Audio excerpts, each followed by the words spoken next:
রাজনীতির মাঠ এখন তাসের ঘরের মতো। সামান্য ভুল চালেই সব ধসে পড়তে পারে। আপনারা কি খেয়াল করেছেন গত কয়েক সপ্তাহে দেশের রাজনীতির দৃশ্যপট কতটা বদলে গেছে?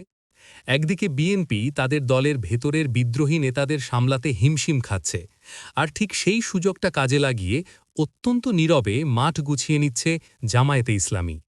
বিএনপির ভেতরে যখন বহিষ্কারের ঝড়, জামায়াত তখন ব্যস্ত তাদের মাস্টার প্ল্যান বাস্তবায়নে।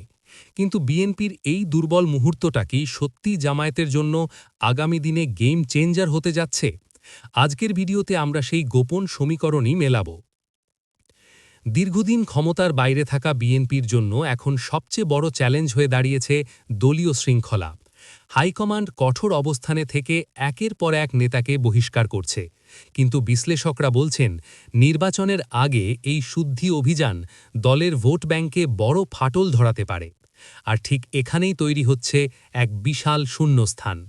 বিএনপি যখন নিজেদের ঘর সামলাতে ব্যস্ত, জামায়াত তখন জনসেবা আর সুশৃঙ্খল রাজনীতির মাধ্যমে সাধারণ মানুষের আস্থা অর্জনের চেষ্টা করছে। তারা এখন আর স্লোগান সর্বস্ব রাজনীতিতে নেই, বরং তারা আছে সাইলেন্ট রিকভারি মোডে। এখন প্রশ্ন হল, বিএনপির বিদ্রোহীরা কি শেষমেশ জামায়াতের পথই প্রশস্ত করে দেবে, নাকি বিএনপি এই সংকট কাটিয়ে উঠতে পারবে?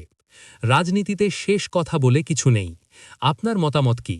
কমেন্ট করে অবশ্যই জানান।